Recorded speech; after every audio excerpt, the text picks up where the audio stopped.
the National Water Week campaign aims to educate the public about their responsibility in water conservation initiatives and raise awareness of the need to protect and conserve the country's water resources. South Africa receives just over 464 millimeters of rain annually, making it one of the driest countries on earth, compared to the global average of 786 millimeters. Now, let's discuss this. We're now joined by Executive Manager for WaterCAN, Dr. Ferrial Adam.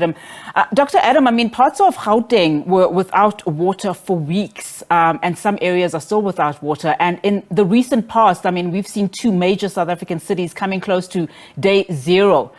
Are we facing a water crisis? Infrastructure challenges aside? Good afternoon. Yes, I think that we are. We have, it's a combination. When you're looking at water, it's the amount of water that we have, the level of pollution of our water, and then, of course, the infrastructure damage that we're seeing. So it's a combination of all three things. And then on top of all of that, as you've mentioned, we've got climate change.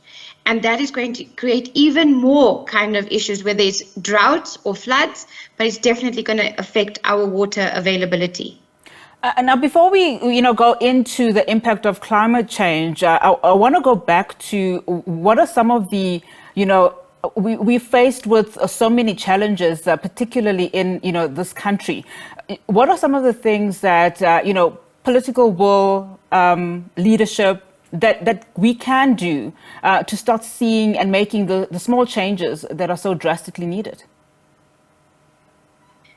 I think it's a complicated one, because what we're seeing now in terms of the outages, the infrastructure collapse, it's been 10 years in the making, with not enough budget being spent. And now it's going to take us much longer to actually fix it. But what we do need as a start is better communication.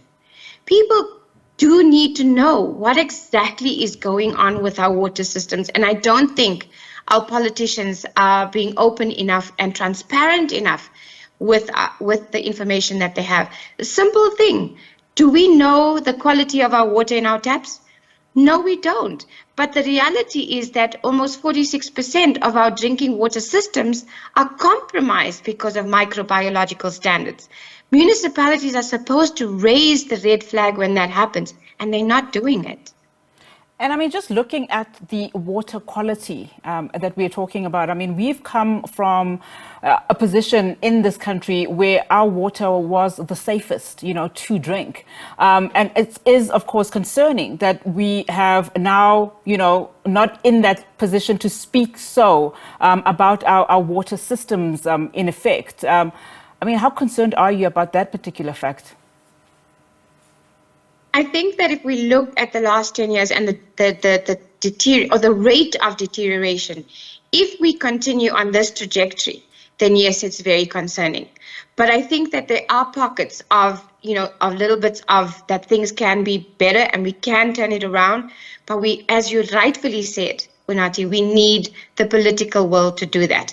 And with an election year, I think it's a lot more of political speak rather than actually finding solutions together.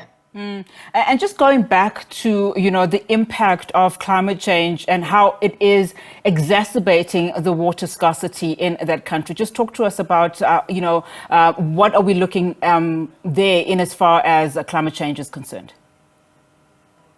So, UNICEF, which is a body of the United Nations, did a report a couple of years ago where they found that 74% of natural disasters around the world have been around water, whether it was increase in droughts, increase in floods, whatever it was, but it was around water. So what this makes us realize is that the biggest impacts of climate change that we are going to experience is going to be through water. And it's also going to, as you have more and more droughts, because the frequency increases, the intensity increases, and as you have more and more droughts, you could end up with areas that are drying up significantly. And we're seeing a little bit of that in the Eastern Cape and in parts of South Africa, where they're having less and less rain a year. Even though they may not be in a drought period, they are experiencing less rainfall. And when we look at timelines, what are we talking about here, Doctor? Because I mean, just looking at just some of the stats that are coming through that last, blue drop report that painted a very grim picture. And I want to talk to those numbers. Nearly half, 46% of all our water supply systems pose acute human health risk, because of the bacteria or the pathogens in the drinking water supply. When we look at that, and those steps and some of the work and the machinery that is going behind trying to address this problem. And just going back to my first question about, some of our municipalities being faced with day zero. What is the likelihood that that will happen faster than we think?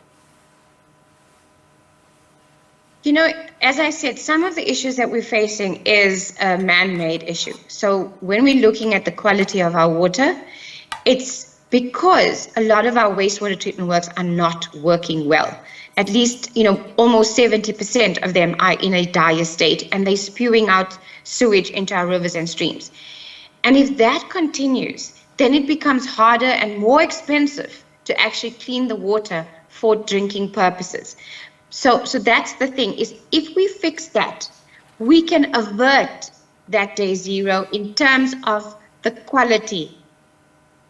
But in terms of scarcity, I think that with climate change, the realization is we have to use our water much better and more sparingly.